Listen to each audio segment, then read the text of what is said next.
house is a place made by humans for a comfortable and safe life. Doors are always depicted as access or a connection from one room to another. Doors are a discourse to enter a room with the aim of enjoying everything in it. Logical doors are large gates to enter into various understandings that make humans see victory, happiness, joy, and blessings.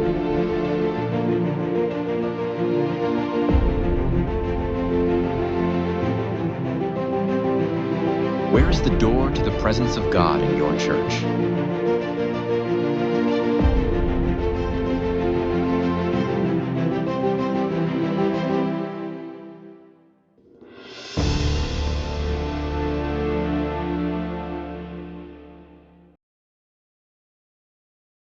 Thrilled to join you today as we begin the study of a presence-centered church. In 1998, after many years of pastoring, the Lord led me and a group of people to begin a new church, and we had a great desire. We had a blank whiteboard and our Bibles and the Holy Spirit and hungry, willing hearts, and we wanted to build a church that would reach the next generation and really prosper and grow and multiply. But we realized that there was one thing that was more important than anything else, and that's what we're going to talk about in these days. We began the journey on building that kind of church, and after about 10 years, 15 years, we began to see the fruit of that, and many pastors would ask us, how did you build that church? It was called the Summit Church. And so we wrote this book, The Presence-Centered Church, in 2015. I want to ask you a question. If you could spend a day with anyone in human history, who would you choose? Now, for most of us who are pastors and spiritual leaders, it would be some biblical leader or Christian leader through the ages. Maybe you want to spend some time with Abraham and learn about faith. Imagine spending a whole day, just talking to Moses, if that were possible, and learning what he experienced on Mount Sinai and in the tent of meeting as God would talk to him like a friend talks to a friend. Or maybe you would like to spend a day discussing theology with Paul, or learning from John the Baptist, who had such a real relationship with God, or John the Apostle, who leaned on Jesus' breast and was intimate with Christ in such a deep way. Let me ask you a second question. If you could do that, do you think it would make a difference in you?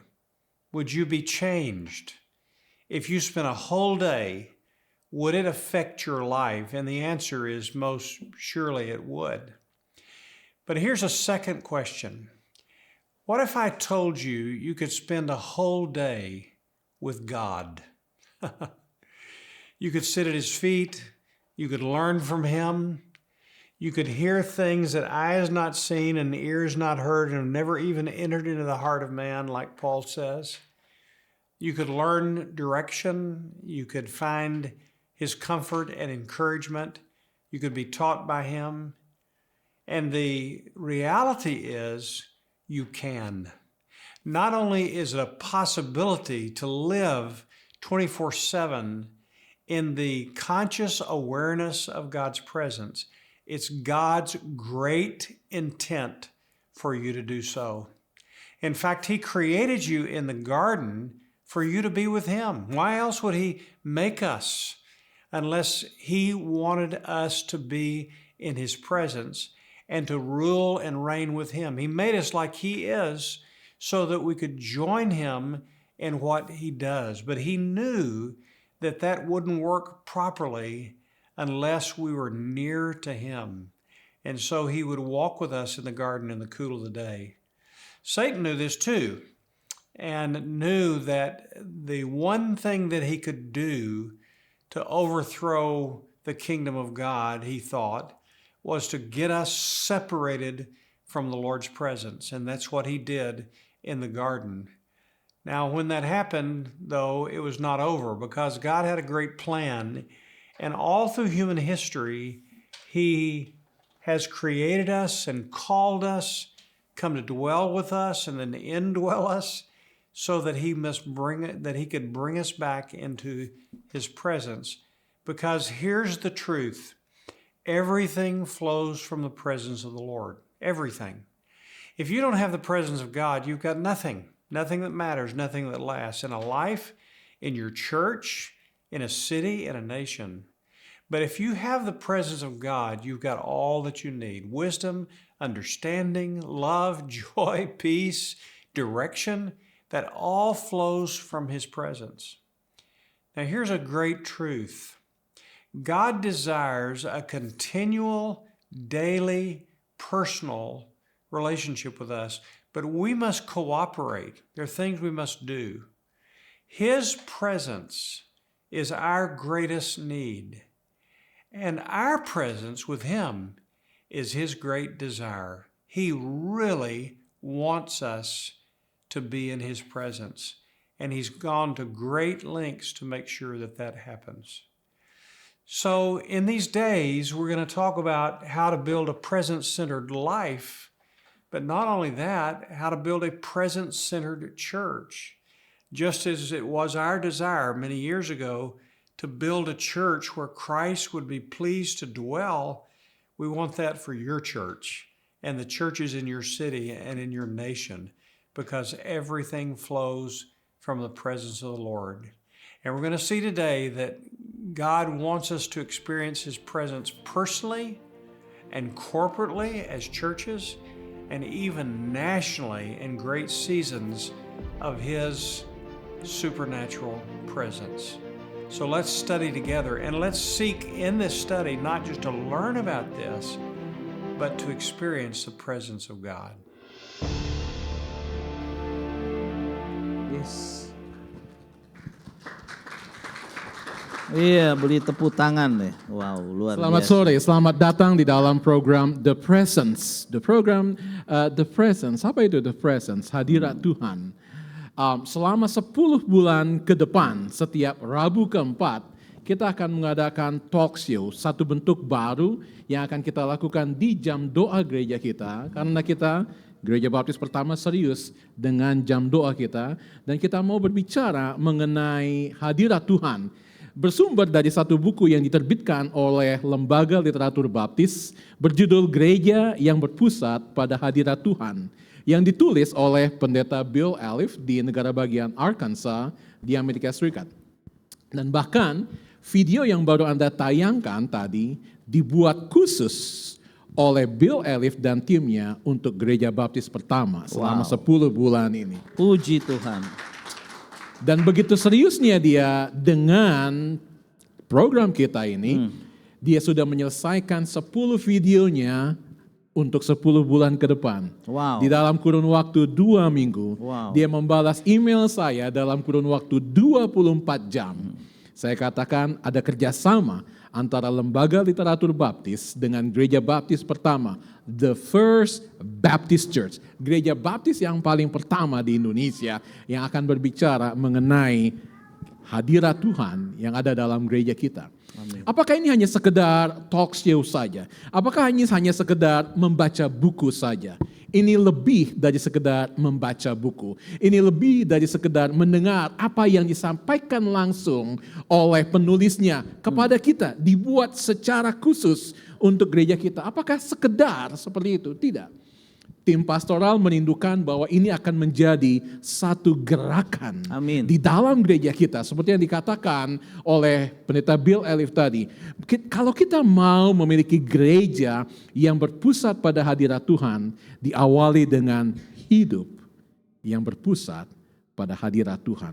Selama kurang lebih 40-50 menit ke depan, tergantung hadirat Tuhan, seberapa lama kita akan ada di sini, kita akan berbicara bersama-sama. Di sisi saya saat ini ada nama-nama yang di dalam ruangan ini sudah Anda kenal semua, tetapi yang menyaksikan melalui YouTube mungkin belum mengenal. Bersama dengan saya, Pendeta Iwan Simbolon yang luar biasa. Dan setiap bulan salah satu dari tim pastoral Gereja Baptis Pertama akan menjadi narasumber pertama. Dan kehormatan untuk Pendeta Iwan atau kehormatan untuk kita mendapatkan Pendeta Iwan yang katanya sudah membaca bab 1 dari buku ini 10 kali. Jadi belum 10 kali bukunya dibaca, tapi bab 1-nya 10 kali. Luar biasa. Terima kasih. Jadi secara bergantian Pendeta Is, Pendeta Ardi, Pendeta Iwan, Pendeta Julius, dan saya, bolehlah Pendeta Julius sedikit ya. Dan kita akan berbicara mengenai, dan setiap bulan kita akan membahas satu bab. Kenapa satu bab? Satu bab aja susah kok dibaca, apalagi 2 bab ya. Jadi kita akan sama-sama. Lalu bersama dengan kita ada Pak Adi Mulyanto yang juga sudah 17 tahun, betul, menjadi anggota Gereja Baptis Pertama, kurang lebih seusia saya ketika dia ada di sini. Jadi Pak Adi, Pendeta Iwan mewakili tim pastoral, Pak Adi akan mewakili orang yang sedikit lebih tua. Lalu bersama dengan kita ada Tirsa yang mewakili generasi muda. Yang kita akan berbicara. Berbicara kita berharap mereka akan mewakili Anda. Mereka akan mewakili Anda dan mereka akan menyuarakan isi hati Anda. Kebingungan Anda tentang hadirat Tuhan, kerinduan Anda tentang hadirat Tuhan dan segala sesuatunya. Tapi jangan khawatir. 4 kursi ini setiap bulannya akan bergantian. Yang menjadi moderator, puji Tuhan, tidak akan selalu saya sehingga Anda tidak akan bosan. Yang ada di sini sayangnya bergantian juga, tetapi salah satu dari Anda akan duduk di sini untuk menjadi narasumber juga. Jadi bagaimana caranya menjadi narasumber yang baik? Baca buku ini, Gereja yang berpusat pada hadirat Tuhan. Pendeta Is, koreksi kalau saya salah, harganya Rp80.000, diberikan khusus oleh LLB Rp50.000, dan katanya betul gereja subsidi 20.000 atau 30.000, sehingga setiap jemaat hanya akan membayar antara 20 atau 30.000 rupiah. Sangat-sangat amat murah. Mungkin lebih murah dari Batagor di depan kita. Jadi mari kita tidak sia-siakan kesempatan ini karena kita mau tahu hadirat Tuhan. Nah, kita bukan hanya ngobrol dengan berempat kita akan ngobrol juga dengan Anda. Jadi 20 menit pertama kami akan berbicara di sini, sedikit membahas apa yang ada dalam buku ini, tetapi Anda juga akan memiliki kesempatan untuk bertanya tentang buku ini, tentang apapun yang kami sampaikan. Dan caranya adalah di layar ini ada slide yang dapat Anda ketik pertanyaannya dan Ci Ina di depan akan memandu pertanyaan dari floor. Mari kita mulai pada sore hari ini. Selamat sore semua teman-teman. Senang sekali. Selamat sore. Saya sangat menikmati sore hari ini kerjasama LLB dengan GBP. Saya ada di dua-duanya. Saya orang LLB, saya orang GBP juga. Nah, Pendeta Iwan, saya mau tanya, kenapa sih tim pastoral memilih buku ini dan mengapa tim pastoral mau supaya kita 10 bulan ke depan berbicara mengenai buku ini di jam doa? Oke. Jadi ada program One Cry Indonesia ya. Nah, Pendeta Bill Elip beberapa kali menjadi pembicara. Kemudian dia menyampaikan tentang pentingnya hadirat Allah. Jadi kehidupan kita itu tanpa hadirat Allah tidak bermakna apapun, karena Allah lah yang menjadi pusat dari segala kehidupan, karena dia pemilik alam semesta ini, diri kita, dan dialah sumber berkat. Jadi berkat yang ada pada kita yang membuat kita damai itu sebetulnya hanya sementara saja. Tapi hadirat Allah lah sebetulnya yang menjadi sumber berkat, sumber kekuatan, solusi atas setiap masalah, problema, dari stres, dari problema keluarga, suami istri, dari problema bisnis, sekolah, and so on semuanya. Hadirat Allah itu sangat penting karena Allah sumber pertolongan dan solusi bagi hidup kita. Dari sekian banyak yang topik yang dapat kita pilih, topik tentang berkat, topik tentang keluarga, topik tentang apapun, tim pastoral memilih hadirat Allah. Hadirat Allah. Apakah berarti bahwa gereja kita belum ada hadirat Allah di gereja kita? Saya percaya ada hadirat Allah. Tetapi setiap individu orang percaya itu harus punya komitmen, harus mengerti apa arti hadirat Allah, kemudian punya kerinduan untuk datang kepada Allah. maka mereka akan bisa merasakan hadirat Allah. Dan kuncinya untuk masuk hadirat Allah adalah melalui Tuhan Yesus. Haruskah 10 bulan setiap Rabu keempat ini? Kan bisa aja kita bikin, yuk kita selesaikan dalam waktu 2 minggu, 3 minggu. Ya.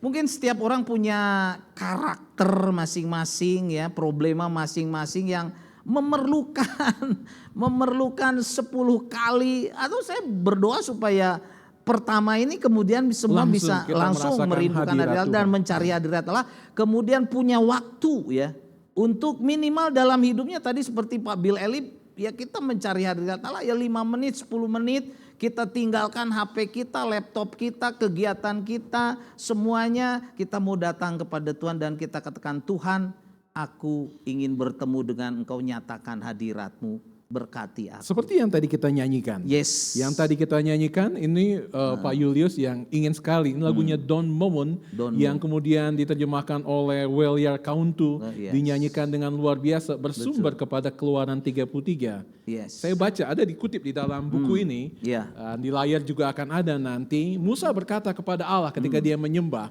Dikatakan, jikalau kiranya hadirat-Mu tidak berjalan sertaku, janganlah kiranya Engkau membawa kami dari sini. Pendeta Iwan, boleh nggak dijelaskan konteks kenapa Musa sampai berkata, Tuhan, kalau hadirat Tuhan tidak beserta dengan kita, jangan bawa kami ke sini. Kira-kira konteksnya seperti apa? Konteksnya jadi di kitab Keluaran pasal 32 ya, terjadi penyimpangan dari bangsa Israel yang membuat lembu emas.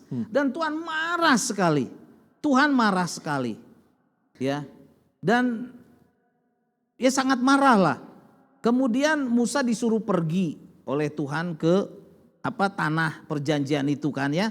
Nah, Tuhan bilang aku nggak mau mengantarkan orang-orang yang berdosa. Aku marah lah, aku mau memusnahkan mereka. Tapi kemudian Musa, Tuhan kalau Engkau menyuruh aku pergi, aku nggak mau pergi kalau Engkau tidak menyertai aku. Jadi dalam konteks itu sebenarnya Tuhan tetap menyuruh bangsa Israel pergi ke tanah Kanaan. Tetapi Musa ingin Tuhan tetapi sebelumnya Tuhan bilang, aku tidak akan menyertai engkau. Iya, karena Tuhan begitu marah, jengkel ya. Mereka yang sudah dipimpin dalam perjalanan, kemudian Tuhan memberikan hukum-hukumnya 10 hukum. Mereka kemudian membuat lembu emas. Nah itu sebenarnya karakter manusia yang seringkali udah tahu kita harus menyembah Tuhan, harus ikut hadirat Tuhan, harus sungguh-sungguh, tapi seringkali ada banyak godaan dan mereka tergoda. Mereka sendiri yang rugi. Bagian mana dari buku ini yang menurut Pendeta Iwan adalah bagian yang harus kita pahami, harus kita bacakan? Mau nggak? Iya. Bagikan kepada kita. Ya, saya ingin membagikan ya di halaman 3 di sini ya tentang hadirat Tuhan. Ya, saya bacakan aja ya paragrafnya ya di nanti di halaman 3 dikatakan, karena Kristus sendiri telah membuatnya menjadi mungkin untuk masuk ke hadiratnya, dialah pintu sekaligus hadiah. Harta terbesar bukanlah harta benda duniawi, tetapi Kristus sendiri. Dan di dalam hadiratnya ada sukacita berlimpah-limpah, di tangan kanannya ada nikmat senantiasa. Tidak ada harta kekayaan duniawi dapat dibandingkan dengan kekayaan dari hadirat Tuhan. Nah ini yang harus kita mengerti. Semua hikmat, semua pengetahuan dan semua cinta yang kita butuhkan, dan banyak lagi hal yang lainnya tersedia ketika kita mengalami mengalami Kristus, hadirat Kristus. Karena segala sesuatu mengalir dalam hadirat Tuhan, segala sesuatu jika kita memiliki Dia, kita memiliki semua yang pernah kita butuhkan atau inginkan. Pada dasarnya segala sesuatu yang kita mau berawal dari hadirat Tuhan. Hadirat Tuhan. Jadi kalau kita punya harta benda, punya kedudukan, punya duit yang banyak, punya talenta yang hebat, tanpa hadirat Tuhan nothing. Sia-sia saja. Sia-sia. Well, Pak Adi. Iya, Pak. Pak Adi sudah berapa tahun menjadi orang Kristen? Saya sejak kecil itu sudah dikenalkan oleh orang tua saya. Ya. untuk pergi ke gereja dan gereja baptis lagi. Gereja baptis Mulai lagi. dari kecil sampai sekarang. Ya, jadi di usia yang hampir 70 tahun itu Oh, Hampir 70 hampir tahun. 70 tahun. itu Tuhan mengaruniakan gereja baptis untuk saya Amin. berkembang dalam iman. Oke, begitu. Ketika berbicara mengenai hadirat Tuhan di dalam buku ini, berbicara juga buku ini mengenai pentingnya pemimpin. Sungguh-sungguh menyadari hadirat Tuhan. Tadi dikenal bahwa sebelumnya di Semarang menjadi anggota gereja baptis di Semarang, kemudian pindah ke Bandung menjadi anggota gereja baptis pertama, sudah memimpin gereja-gereja. Sudah menjadi pemimpin di gereja-gereja dan terlibat di dalam kepemimpinan. Pernahkah dalam pelayanan kepemimpinan Pak Adi sadar bahwa saat itu hadirat Tuhan tidak menyertai pelayanan Pak Adi? Ya, pernah itu Pak Roni. Pada saat itu saya tidak mengevaluasi. Nah, di dalam buku dari Pendeta Bill Elif ini menyadarkan bahwa buku ini sebetulnya membawa saya kepada pintu logika. Ini yang sangat menarik. Pintu logika. Ya. Pintu logika. Dan logika itu pada waktu itu saya menyadari bahwa saya tidak mengevaluasi dan menanyakan apakah Tuhan itu ada di sini atau tidak. Saya ingin tanya sedikit, apakah Tuhan ada di situ atau tidak? Menarik ya. Ya. Nah, ini merupakan satu evaluasi buat saya. Karena apabila saya berjalan sendiri tanpa Tuhan, ya tentu saja Tuhan tidak ada di situ. Tidak ada pada subjek yang saya geluti, yang saya harus kerjakan. Nah, untuk itu supaya saya sadar, ya. Jadi ada pintu logika itu tadi. Nah, pintu logika itu membawa saya kepada satu kesadaran bahwa Tuhan itu harus ada di sini. Kalau tidak, saya lost. Jadi sadar bahwa dalam pelayanan di masa yang lampau, ada saat-saat di mana Tuhan tidak ada di dalam, atau bukan Tuhan tidak ada di dalam. Pak Adi tidak mengundang Tuhan untuk ada di dalam pelayanan, kepemimpinan, keputusan bergereja. Iya, jadi tidak menyertakan Tuhan dalam hal ini. Tidak menyertakan Tuhan di dalam pelayanan kita. Penting, Anda catat buku pernyataan ini, bukan dari Bill Elif, Ya, dari Adi Elif atau Adi Mulyana. Adi Elif. itu pengalaman. Pengalaman. Oke, baik. Ya. Kita beralih. Tirsa sebagai orang muda, kira-kira dari bagian buku ini diawali dengan ketika berbicara mengenai pintu. Apa yang menjadi minat Tirsa, sesuatu yang ketika berbicara tentang pintu? Iya, jadi sedikit menceritakan juga ya Pak Sedikit kepada menceritakan. audiens di buku ini chapter pertama sebenarnya membuat kita penasaran karena tidak bisa berhenti hanya di chapter pertama. Kalau nggak selesai dong kalau program nggak ini selesai, saat ini betul. aja ya. Seperti sebuah ruangan atau bangunan di mana ada pintu di dalamnya, kita punya pilihan untuk mau masuk ke pintu yang mana. Kalau Bapak Ibu diberi pilihan, kita diberi pilihan, ada sebuah ruangan atau sebuah tempat di mana di balik pintu itu ada segala sesuatu yang kita butuhkan, yang kita harapkan, yang kita damba-dambakan, dan di ruangan itu semua yang ada di dalam situ ada nama kita. Maukah kita masuk melewati pintu menuju ruangan itu? Dan itu menjadi menarik karena kalau kita kaitkan dengan hadirat Tuhan, tadi seperti yang sudah dikatakan oleh Pendeta Iwan, dari hadirat Tuhan mengalir segala sesuatu. Pintunya adalah Yesus. Mau nggak kita masuk ke dalamnya? Mau nggak kita terima Yesus? Di dalam Yesus semua yang kita perlukan ada dan tersedia. Yes. Kalau gitu saya mau tanya balik kepada Tirsa. Boleh, Pak. Mau nggak sebagai orang muda yang melayani di Ya, gereja betul. ini Orang dan muda, tahu, ya. Itu di pintu itu mungkin lah kalau dengerin cuma nih, lantai orang 3 muda, seperti ini iya. sih gampang ya. Tapi misalnya pintu itu ada di lantai 6, lantai 7 dan nggak ada liftnya. Waduh. Kira-kira sebagai orang muda yang tahu di belakang pintu itu ada iPhone 16 mungkinkah, Wow. ada iPad yang tulisannya 3 menit begitu di belakangnya, ada segala sesuatu. Kira-kira anak muda sekarang mau nggak lari mengejar, membuka pintu itu? Kalau saya ketika ada jaminan saya mau. Ketika ada jaminan, dari mana Tirsa tahu ada jaminan atau tidak di belakang pintu itu? Nah itu pertanyaan yang baik Pak. Oh, tentu saja, saya moderator. Karena sekarang saya coba mengkaitkan dengan hadirat Tuhan tadi. Oke. Kadang-kadang mungkin generasi muda paham juga ya. Waktu kita tidak tahu apa yang akan kita dapatkan, kita cenderung menyerah lebih dulu. Itu yang karakteristik generasi sekarang. Kita perlu tahu dulu apa yang akan kita dapatkan, benefit apa, biasanya seperti itu. Termasuk dengan hadirat Tuhan Pak. Kadang-kadang kita tidak tahu bahwa sebenarnya yang sangat kita butuhkan itu adalah hadirat Tuhan. Sebenarnya anak muda tidak tahu bahwa yang kita butuhkan sungguh-sungguh itu adalah hadirat Tuhan. Jadi mungkin kalau kita tahu, oh itu yang benar-benar saya butuhkan, pasti akan dikejar Pak. Itu sebabnya di dalam buku ini ada istilah bangkrut secara rohani, Pendeta Iwan. Miskin secara rohani. Orang karena nggak tahu bahwa yang mereka perlukan, yang kita perlukan adalah hadirat Tuhan. Iya.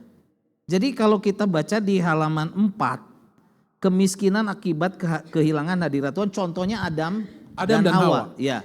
Berjalan bersama dengan Tuhan setiap sore. Setiap sore. Tapi saat dia melarikan diri dari Tuhan atau menjauh dari Tuhan karena jatuh dalam godaan iblis, akhirnya dia menderita. Dia kehilangan hadirat. Kurang apa lagi jalan-jalan bersama Kurang dengan apa Tuhan. lagi di Taman Eden. Dan itu seringkali terjadi sebetulnya dalam kehidupan kita. Ya. Kurang apa lagi kita sudah punya Yesus. Ya.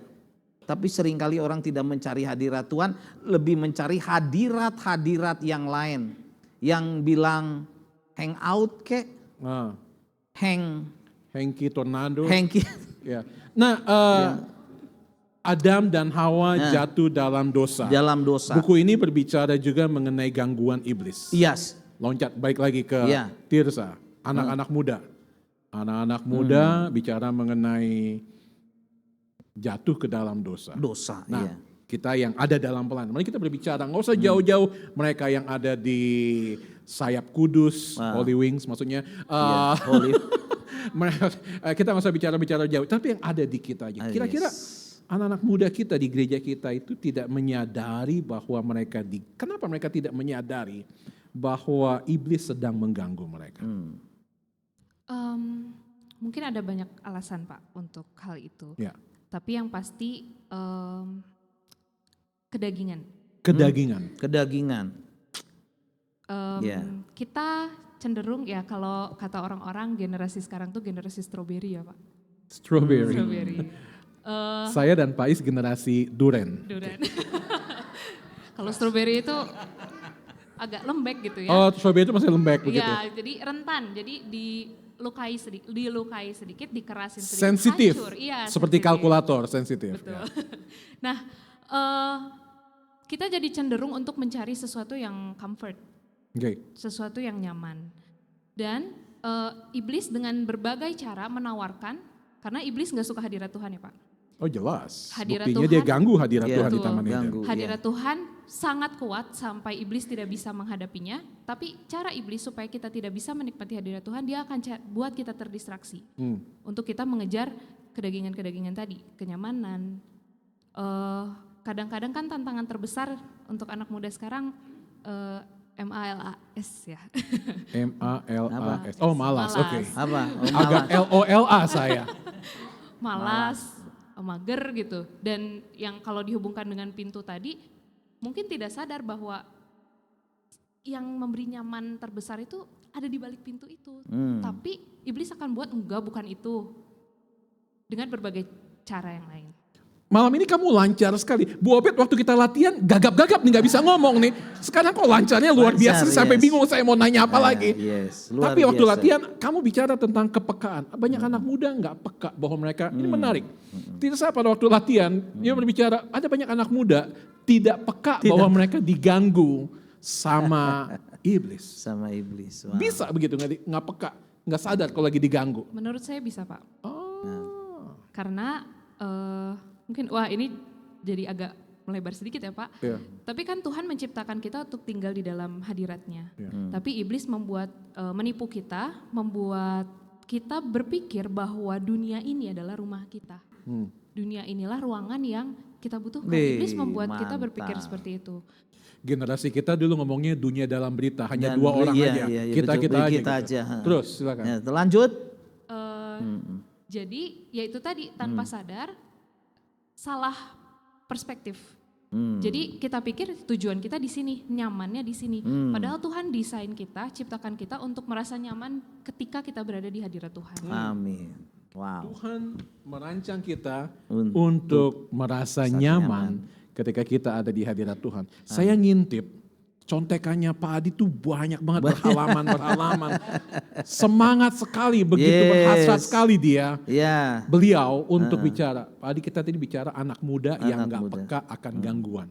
Tapi kita juga bicara mengenai orang-orang dewasa yang udah bertahun-tahun menjadi pemimpin di gereja, tidak peka juga akan gangguan iblis Waduh. di dalam hadirat Tuhan. Kira-kira penyebabnya sehubungan dengan tema kita sore ini apa, Pak Adi? Ya, kepekaan ini memang harus kita latih dari hari ke hari. Dilatih. Ya. Itu dengan cara apa? Dengan cara kita punya relasi yang intim dengan Tuhan. Amin. Jadi sehari saja kita tidak berdoa, bisa saja kepekaan itu, kata Tirsa tadi, terdistrak.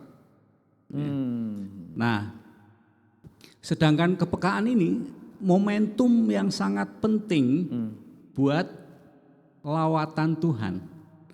Kalau kita tidak peka, Amin. ya lawatan Tuhan terlewat saja. Jadi yang menolong kita untuk peka adalah keintiman kita dengan Tuhan. Dan itu untuk orang percaya, Pak Roni, itu sebetulnya merupakan satu kelaziman, kata Pastor Bill Elif ini ya. Kepekaan ini merupakan satu kelaziman bahwa kita itu selalu mempunyai relasi yang baik dengan Tuhan.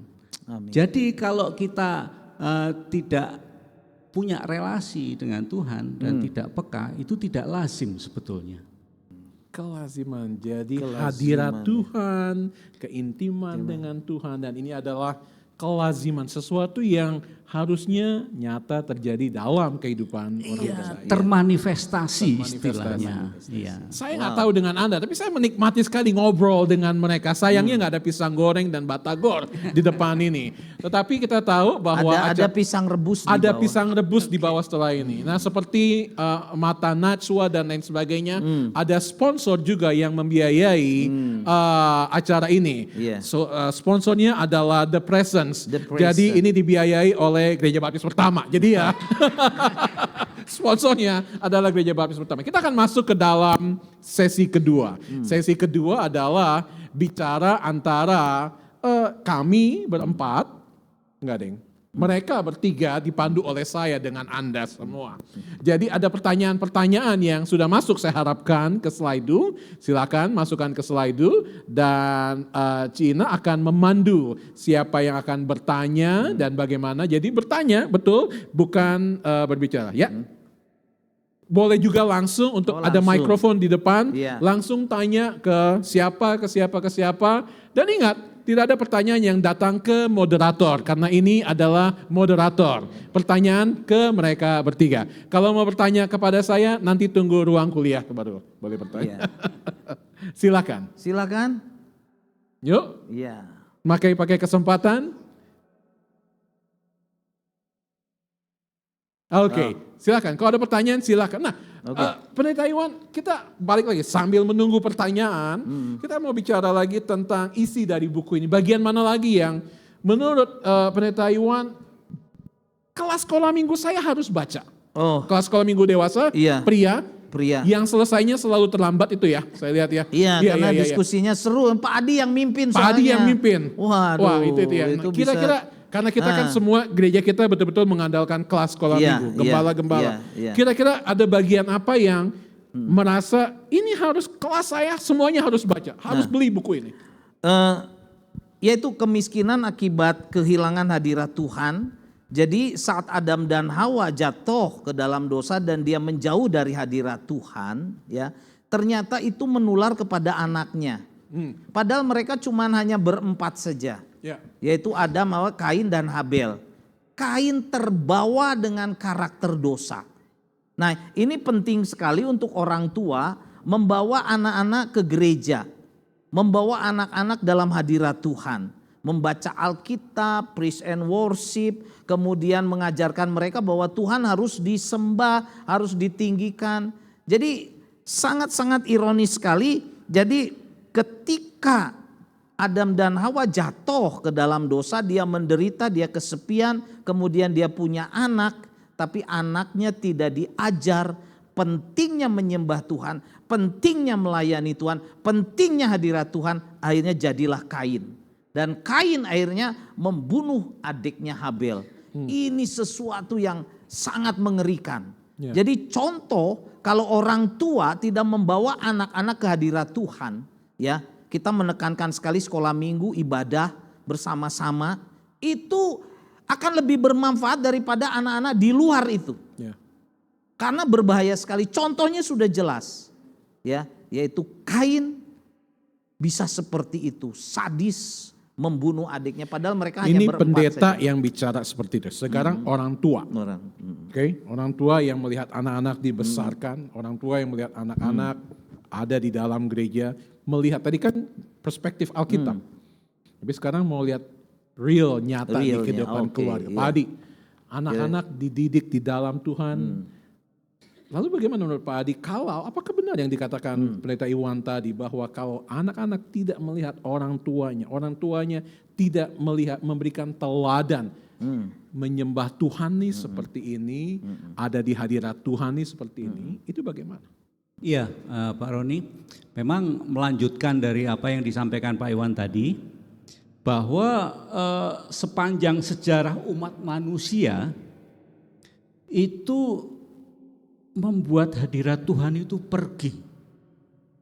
Manusia yang membuat hadirat Tuhan itu pergi. Iya. Jadi artinya apa? Ini adalah suatu peristiwa yang kehilangan sebetulnya, kehilangan karunia. Nah, kemudian hubungan kita atau hubungan katakanlah kebanyakan orang pada masa kini dengan Tuhan itu terputus, Pak. Nah, itulah yang menyebabkan saya nih pribadi sebagai orang tua dan sebagai kakek ya, udah punya cucu, itu memang harus memberikan satu teladan. Amin. Susah nggak? Tidak gampang. Tidak. Saya tanya susah kok tidak gampang. Ini Tidak sinonimnya gampang, aja ya. sebetulnya. Jadi tidak gampang, bukan susah. Tidak gampang untuk memberikan teladan. Terus. Ya. Nah, untuk itu perlu teladan, Pak Roni.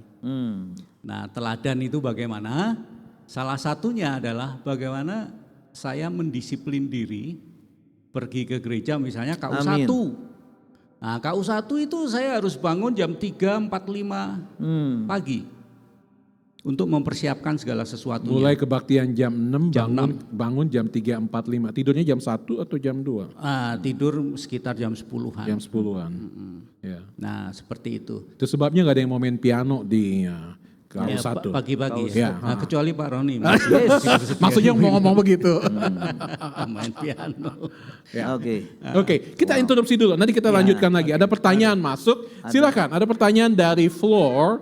Silakan dibacakan pertanyaannya. Yuk, jangan malu untuk bertanya. Yes, mari. Oh ini sudah ya. Oke, boleh tayangkan. Sudah ada di slide pertanyaannya Pak? Ya. Ya. Oh, kepada siapa ini mestinya Kepada nih? siapa? Apakah hadirat Tuhan untuk semua orang atau hanya kepada orang yang berkenan di hadapan Tuhan? Kalau kepada semua orang, kenapa? Dan kalau tidak semua orang, kenapa? Bagaimana? Hadirat Tuhan itu untuk semua orang gak sih? Untuk semua orang. Untuk semua orang. Untuk semua orang. Jadi- Karena Allah mengasihi manusia dan Allah ingin memberkati manusia. Jadi Tuhan gak pilih-pilih ketika dia Tidak. mau menyatakan hadiratnya. Iya. Ya. Nah, respon manusia ini yang menentukan. Oh, tanggapan. Di latihan kita kemarin ngomong tentang tanggapan. Iya, Kita lupa tanggapan. ngomong tentang tanggapan. Iya. Kalau orang merasa nggak penting, atau merasa nggak perlu, ya dia rugi sendiri. Ini ngomongannya pendeta, oke? Iya. Ini ngomongannya pendeta. Iya. Sekarang saya mau verifikasi. Kamu kan gaul sama anak-anak muda, anak-anak remaja. Ya nggak semuanya kan seperti Tirsa, seperti Arya, seperti Karis yang papa mama pendeta dan lain sebagainya. Kan ada yang orang Jakarta bilang begajul dikit gitu ya anak muda. Kira-kira mereka setuju nggak sih sama pandangan pendeta Iwan tadi bahwa hadirat Tuhan untuk semua? Ada nggak dari mereka yang berkata, Tuhan nggak sayang gua kok. Tuhan nggak sayang saya, hadirat Tuhan saya nggak pernah rasakan. Tuhan pilih-pilih gitu. Wow. Iya. Pasti ada Pak yang berpikir seperti Ya. itu. Tapi mungkin Pernah dengar? Rasanya sih belum secara langsung ya kalau untuk bicara ke saya. Tapi kalau bertanya kebenaran kan kita harus melihat apa yang benar dong ya Pak. Ya. Tidak hanya berdasarkan apa kata pendapat orang. Mungkin mereka berbicara seperti itu seperti yang tadi sudah saya sampaikan, mereka belum mencicipi. Mungkin ada ya di 1 Petrus yang khotbah gereja ini beberapa saat yang lalu, kalau sudah mengecap kebaikan Tuhan tentang itu, kalau kita sudah mengecap kebaikan Tuhan pasti tahu, pasti nagih. Bagian lagi mau hadirat. Oke, pertanyaan kedua. Nanti kita, Pak Adi siap Iya. jawab pertanyaan kedua. Tolong pertanyaan kedua adalah, aduh, Apa? pakai bahasa Inggris lagi. Kamus saya mana kamus? Kamus. How to practicing a habit of being aware. Kayaknya tadi yang Pak Adi ngomongin tadi ya. Gimana caranya untuk mempraktekkan kebiasaan supaya kita tahu menyadari hadirat Tuhan? Hadirat Tuhan. Tadi Pak Adi ngomong seperti itu tuh. Ya, yang namanya sadar itu kan pikiran kita juga dibukakan ya. Aha. Dibukakan bahwa memang Tuhan ada dan kemudian memang Tuhan adalah sesembahan kita. Jadi tidak bisa kita mengenyampingkan Tuhan sang pencipta kita sendiri. Ya. Ya. Jadi seperti tadi sebetulnya peristiwa Adam dan Hawa gitu ya. Itu kemudian setelah dia melakukan dosa karena terpedaya oleh iblis, nah kemudian dia kan ngumpet itu, Pak. Ya. Nah, ngumpet. Nah, anehnya adalah dia ngumpet di tempat ciptaan Tuhan dan dia sendiri adalah ciptaan Tuhan. Nah, itu mana mungkin hal itu bisa terjadi. Nah, Dia tidak menyadari tidak bahwa hadirat menyadari. Tuhan tuh ada di mana-mana. ada di mana-mana. Nah, itu merupakan satu hal yang memang harus dilogikakan Ya. kepada kita semua. Oke. Jadi kesimpulannya gimana? Gimana caranya kita praktek supaya tahu ini hadirat Tuhan seperti ini? Ya, satu contoh saja. Kita bayangkan tidak ada oksigen. Terus kemudian bagaimana kita bernafas? Dan kemudian misalnya kita latihannya adalah tahan nafas selama mungkin. Mungkin enggak? Nggak mungkin. Enggak mungkin. Ya. Nah, itu merupakan satu kesadaran Ya. yang harus dibangun bahwa Tuhan menciptakan segala keperluan bagi kehidupan manusia. Baik, kalau gitu kita lihat ke pertanyaan yang berikutnya lagi. Pertanyaan yang berikutnya, coba tayangkan ada yang bertanya, kalau misalnya, bagaimana mengejar hadirat Tuhan supaya dapat tinggal di dalamnya? Singkat aja, Pendeta Iwan, gimana caranya mengejar hadirat Tuhan supaya udah masuk nggak kemana-mana? Iya. Kalau buku ini mengajarkan dan pengalaman saya ya kita harus dengan sengaja. Hadirat Tuhan kan ada di mana-mana. Betul. Tuhan itu maha kuasa, dia memenuhi alam semesta ini, dia pencipta alam semesta ini, dia ada di dunia ini, dia ada di mana-mana. Lah kita sendiri yang harus mengoreksi. Ya, misalnya kalau ada dosa, dosa itu kan menghalangi berkat. Kalau Yesaya katakan bukan Tuhan nggak mau mengabulkan doamu, Tetapi tetapi dosamu. ada dosamu yang menghalangi. Ya. Jadi kita koreksi. Mungkin ada dosa, kebencian, kepahitan, kesombongan, keangkuhan, perzinahan, percabulan, kebohongan, korupsi, apapun. Itu ya. Iya, kita minta ampun dan kita minta Tuhan, aku ingin merasakan hadirat-Mu. Oke. Pertanyaan berikutnya. Yuk, pertanyaan berikutnya.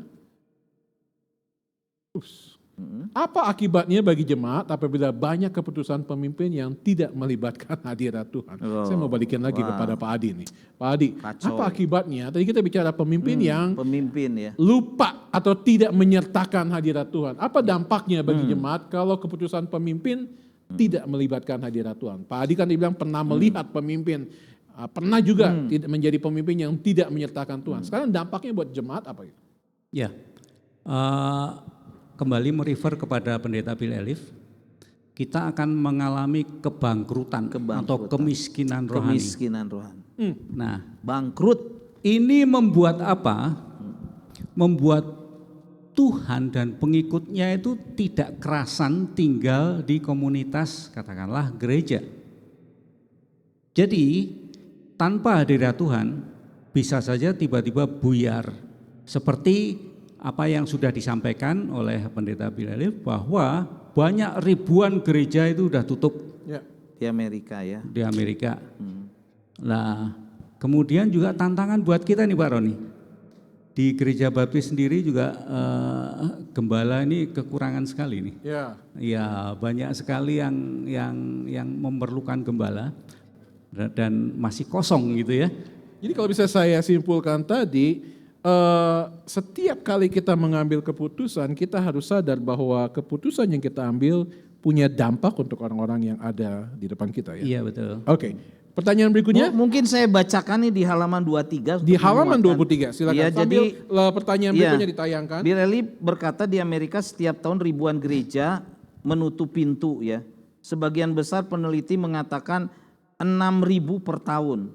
Kemudian ratusan pendeta meninggalkan pelayanan setiap bulan dan lebih dari 75% gereja-gereja di Amerika tidak bertumbuh. Walaupun ada banyak gereja-gereja yang giat dan luar biasa, tetapi kondisi moral dan rohani bangsa kita menunjukkan dampak dari gereja yang melemah. Ini Jadi kalau kita tidak mau menjadi gereja baptis pertama yang melemah, ya, sekarang ini kita GBP. GBP. Kita nggak mau jadi GBPM, gereja Iya. baptis pertama yang melemah. Kita nggak mau gitu ya. Jadi kita harus betul-betul Iya. hati-hati dengan ada Iya. atau tidaknya hadirat Tuhan. Mari lihat pertanyaan berikutnya. Saya ingin kasih kesempatan supaya semua pertanyaan Iya. dijawab. Kalau boleh, Oke. stage manager, Cina. Kalau misalnya anak muda, bagusnya anak muda. Anak Tahu nggak muda. kenapa anak muda yang Masih banyak susah bertanya? untuk Karena orang tua nggak tahu caranya pakai slide bagaimana. Yes. Kalau misalnya anak muda masih susah untuk manggil hadirat Tuhan, gimana caranya? Tidak usah manggil hadirat Tuhan. Jadi hadirat Tuhan dipanggil. Apakah hadirat Tuhan harus dipanggil? Tadi Pendeta Iwan udah bilang ada di mana-mana. Jawabannya tidak. Tidak harus dipanggil. Yang ada harus bagaimana? Satu hal yang perlu diingat dan diketahui bersama-sama adalah ketika kita menerima Yesus, tadi Yesus adalah pintu. Ketika kita menerima Yesus sebagai Tuhan dan Juru Selamat, Allah mengaruniakan kepada kita Roh Kudus. Dan Roh Kudus itulah, melalui kehadiran Roh Kudus itulah hadirat Tuhan menyertai kita. Jadi sebenarnya Tuhan sudah tinggal bersama-sama dengan kita. Jadi nggak perlu dikejar. Nah, perbedaannya adalah begini Pak. Kadang-kadang, ini buat saya ya. Ya. Hadirat Tuhan itu kita nggak sadar kalau kita tidak fokus sama Tuhan. Hmm. Misalnya di ruangan Tidak ini fokus. ada banyak orang. Ya. Saya perlu menaruh perhatian kepada Pak Roni Ya. supaya saya bisa ngobrol sama Pak Roni. Ya. Tapi mungkin saya tidak sadar di belakang yang lagi duduk dekat lift itu ada siapa. Nggak kelihatan. Apakah itu ada Aaron? Apakah Aaron artinya tidak ada di ruangan ini? Ya ada. Ada kan? Tapi karena perhatian saya sedang tidak tertuju kepada Aaron, saya tidak bisa berkomunikasi dengan Aaron, tidak bisa merasakan. Fokus. Jangan salfok, oke? Fokus. Next pertanyaan. Next. Thank you Tirza. Next Oke. pertanyaannya. Mungkin lebih cepat dikit ya Pak Yuk, Roni. hadirat Tuhan itu di mana? Apakah hadirat Tuhan hanya di gereja? Saya rasa Pak Iwan hadirat Tuhan tadi udah dibilang. Ada di ya. mana-mana. Ada di mana-mana. Ada di mana-mana. Ya. Oke, lanjut. Lanjut. Teng dong. Langteng. Ada. Ada. Apa hubungannya antara hadirat Tuhan dan Roh Kudus dalam kehidupan orang percaya? Pak Iwan, sederhana, cepat. Ya, kehadiran Allah itu kita rasakan ya melalui Roh Kudus ya. Ya. Allah Tritunggal. Allah yang hadir itu adalah Allah Roh Kudus. Ya. Jadi hadirat Tuhan, Roh Kudus bisa kita bilang, di Iya. mana Roh Kudus ada itu hadirat Tuhan. Ada. Oke, good. Oke, lanjut. Pertanyaan berikutnya, kalau mau tanya lebih lanjut, Iya. jam 7.30 di kelas sekolah minggu di bawah. Silakan.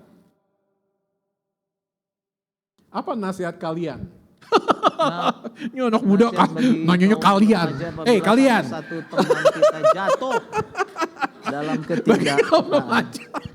Nah, nih anak muda Apabila terus salah satu teman kita jatuh dalam kepekaan, Hah? apabila salah satu teman kita jatuh dalam dosa atau jatuh dalam kepekaan. Maksudnya apa kepekaan? Kepekaan. Maksudnya apa? Ketidakpekaan atau kepekaan? Iya. Coba nanti. Kalau siapa Hans tadi? Mau tanya langsung apa juga? Hah? Maksudnya apa? Maksudnya apa? Maksudnya apa? Ada. Ini mungkin pakai sini Hans. Hans sini Hans, sok cepet ya, quickly. Quickly. Wah, supaya Ya, nanti sambil depan, coba bisa pertanyaan direkam berikutnya soalnya. mungkin lebih.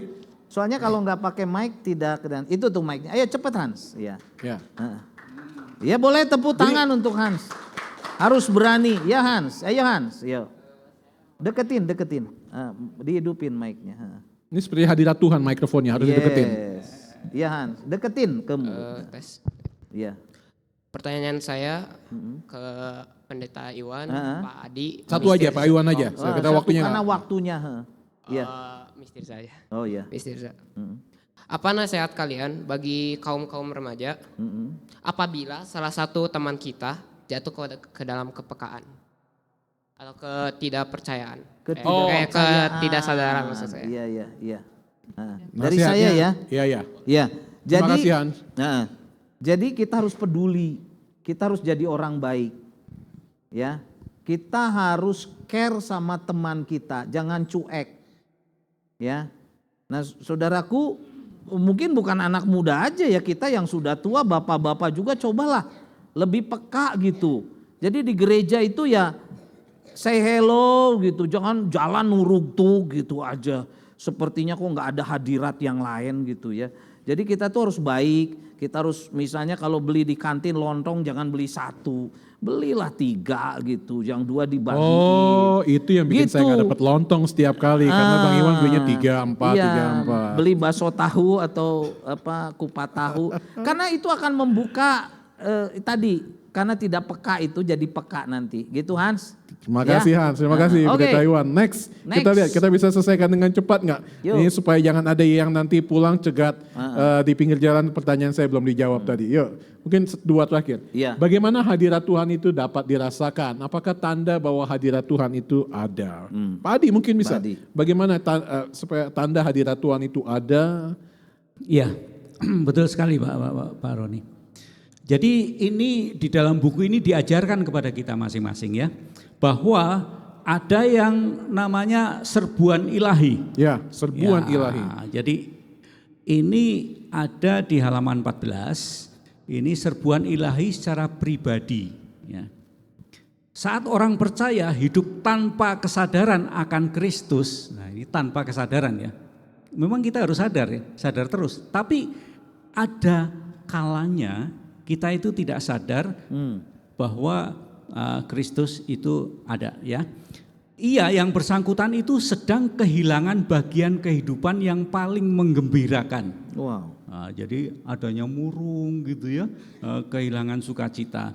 Dan kedua, ia sedang kehilangan satu-satunya kuasa yang membuatnya efektif. Itu diajarkan demikian di dalam buku ini. Nah, artinya apa? Yang kedua ya. Jadi yang membuatnya efektif. Efektif artinya itu pada saat kita mengerjakan segala sesuatu itu kok miss terus gitu ya, lepas terus gitu ya, tidak ada keberhasilan. Jadi banyak sekali hal-hal yang sifatnya itu pemborosan dan seterusnya, itu tidak efektif. Oke, baik Pak Adi, terima kasih. Yuk kita lihat pertanyaan, mungkin ini yang terakhir lagi kita jawab karena nanti kita akan ada closing remarks dari setiap ini dan ada bagian penutup. Boleh nggak satu pertanyaan terakhir kita bacakan? Teng dong. Saya mau bertanya kepada Kak Tirsa. Mana? Apakah hadir? Oh bawah. Bagaimana caranya supaya anak muda zaman sekarang sadar pentingnya hadirat Tuhan? Lalu apa dampaknya, perlunya jika kita merasakan hadirat Tuhan? Yuk, gimana supaya sadar akan pentingnya hadirat Tuhan? Gimana caranya sadar pentingnya hadirat Lebih keras Tuhan? Mbak Tirsa. Sejujurnya sebelum saya merasakan langsung bagaimana hadirat Tuhan, saya juga nggak sadar seberapa pentingnya hadirat Tuhan buat saya. Mungkin perlu menyadari, pertama-tama perlu menyadari dulu bahwa kita adalah manusia yang terbatas, Pak. Ya. Kita tidak bisa mengejar semua hal dalam dunia ini, kita tidak bisa memiliki semua hal dunia ini. Bahkan kalaupun bisa, itu tidak pernah memuaskan kita. Kalau ada satu lubang di dalam hati yang rasanya kosong, itu tandanya hanya bisa diisi oleh hadirat Allah, Pak. Ya. Jadi bagaimana menyadarkannya? Mungkin kalau saya pribadi sebagai orang yang sudah merasakan hadirat Allah, saya ingin lebih banyak orang yang merasakan. Dan mungkin itu tanda kutip menjadi tanggung jawab saya untuk Amin. menyebarkannya kepada orang lain. Dan ketika ibarat api, ketika sudah menyala akan cepat terasa dan mungkin itu butuh intervensi dari Roh Kudus ya Pak. Yep. Ya. Baik. Oke. Luar biasa. Saya ingin setiap narasumber yang ada di sini tidak lebih dari 30 detik aja menyampaikan bagian penutup tentang hadirat Tuhan, berkatnya secara pribadi setelah membaca bab 1 dari buku ini, apa yang akan Anda bagikan? Dimulai dari Pendeta Iwan. Ya. Saya lanjutkan dari halaman 3 ya. Gak usah dibaca, langsung aja. Langsung aja Langsung ya. aja, kira-kira Jadi berkatnya. tanpa hadirat Allah saya ini bangkrut. Karena saya hanyalah manusia biasa. Saya cuma punya sedikit kekuatan, sedikit cinta, sedikit sarana, dan sedikit segala macamnya. Ya. Hanya hadirat Allah lah yang bisa membuat diriku menjadi berarti. Ya ini Gitu. tim multimedianya keren nih, langsung Oke. siap nih bukunya ada. Makasih. Kalau mau ada acara nonton bareng sepak bola, kita punya layar segede gini, kita bisa baca bareng buku ini di atas juga, menghemat juga. Amin. Amin. Sebelumnya Jason, kutipan saya udah ada dikasih ke multimedia belum? Yang tadi dibikin IG-nya. Tolong kasih itu kutipannya ke multimedia supaya nanti di bagian akhir saya mau bagian ini. Pak Adi, Oke. 30 detik aja, 30 detik mulai dari sekarang. Ini bukan debat capres. Berkat dari buku ini, bab 1 ini untuk Pak Adi. Ya, salah satunya adalah tahu tujuan hidup. Tahu Tahu tujuan. tujuan hidup. Nah, dunia ini kan hanya mengenal from cradle to the grave. Yang artinya, Yang artinya begitu kita lahir ditimang-timang kemudian bertumbuh menjadi pemuda-pemudi, dewasa, tua, mati. Selesai. juga. Ya tah? Waduh. Nah, Iya. tapi di dalam kurun waktu dari lahir sampai meninggal, sebetulnya ada suatu peristiwa yang luar biasa yang harus dijalani adalah kelahiran kembali. Nah, itulah tujuan kehidupan kita. Jadi setelah grave, setelah dikubur atau apapun gitu ya, nah itu kemudian bisa melihat keindahan bersama Tujuan Tuhan gitu. Yesus. Jadi kalau lihat ingat bukunya Rick Warren, untuk apakah aku ada di dunia ini? Iya. Purpose Driven Life. Yes. Bukan saya ingat buku itu, cuma itu doang yang saya ingat dari buku itu. Tirsa, 30 detik. Semoga bisa cepat ya. Semoga bisa cepat. Bapak Ibu Saudara, kita bisa belajar banyak tentang hadirat Tuhan. Buku ini menolong banyak. Tapi yang paling penting bukan seberapa banyak kita tahu tentang Tuhan, tapi seberapa dekat kita benar-benar mengenal Tuhan. Seberapa peka kita sama Tuhan, seberapa fokus kita sama Tuhan, seberapa dalam keintiman kita dengan Tuhan. Gitu aja Pak. Tadi waktu persiapan ada satu yang kamu katakan tentang bab 1 ini. Apa yang kamu mau katakan tentang bab 1 ini? Lupa dia. Belum. Kamu gak ngerti apa-apa baca bab 1 ini. Betul. Memang karena bab 1 ditulis bukan untuk kita mengerti segala sesuatu. Kalau enggak kita hanya beli bab 1-nya saja. Bab 1 hanya mengantar kita untuk sampai ke bab 2, bab 3, bab 4, dan lain sebagainya. Seterusnya. Di kalender kantor saya sudah tandain Pak Julius. Rabu keempat, setiap bulannya sampai bulan November. Nggak boleh kemana-mana. nggak ikut kebaktian hari Minggu boleh, tapi Rabu keempat nggak boleh, harus ada di sini. Supaya buku saya laku. Saya ingin menutup bagian ini dengan satu anekdot cerita yang mungkin pernah didengar melalui ilustrasi hamba Tuhan, dan kemudian saya akan menutup dengan kutipan. Satu hari di kebaktian hari Minggu di gereja yang begitu tradisional, orang memakai baju dengan rapi, elegan semuanya. Datanglah seorang yang seperti memakai pakaian gembel. Datang dan duduk di depan pula. Pendetanya dengan jas rapi, dasi, necis semuanya. Tersinggung karena ada orang yang pakai pakaian yang tidak pantas untuk datang ke dalam gereja. Dia turun dari mimbar dan dia berkata, "Pak, pulang ke rumah dan tanya Tuhan, bagaimana saya harus berpakaian kalau saya ke gereja." Minggu depannya dia datang lagi. Persis nggak ada perubahan, malah nggak mandi dari minggu sebelumnya. Pendetanya rapi, pakai parfum yang mahal, turun dan menegur lagi, "Pak, kan saya udah bilang, pulang, tanya ke rumah, tanya Tuhan di rumah, bagaimana seharusnya datang kebaktian di gereja baptis kedua, bukan pertama, gereja baptis kedua di Bandung ini."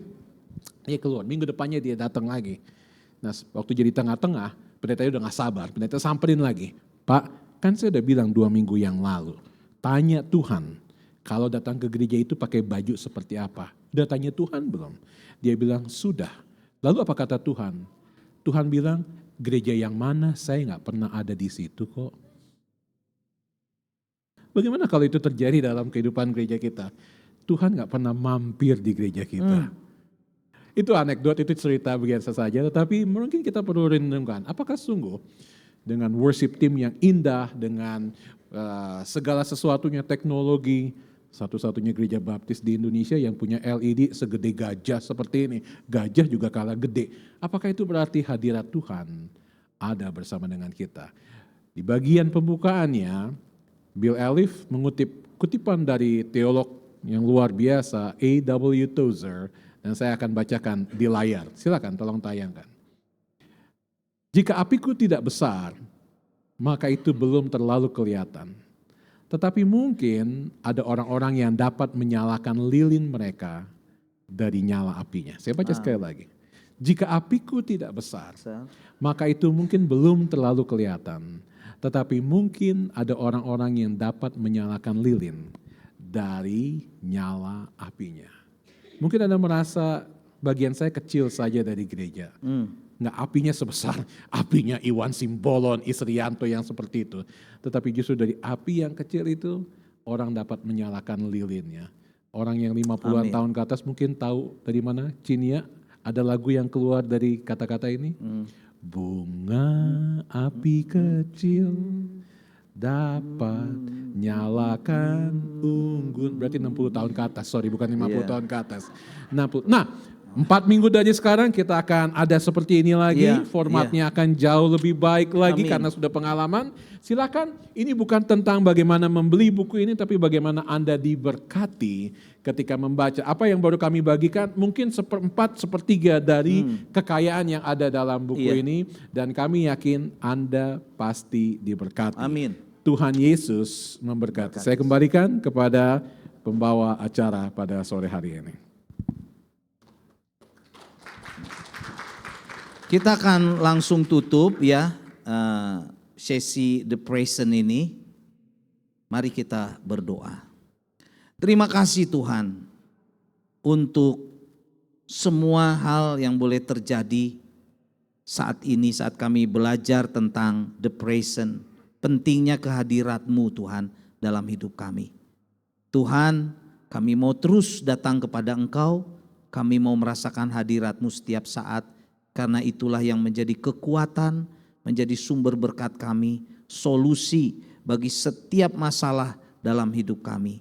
Dan kami juga bisa dipakai oleh Tuhan untuk menjadi berkat, menjadi terang, menjadi garam, menjadi saksi saat kami merasakan hadirat-Mu. Terima kasih Tuhan, inilah doa kami, di dalam nama Tuhan Yesus kami berdoa. Yang percaya katakan, amin. Tuhan Yesus memberkati. Terima kasih.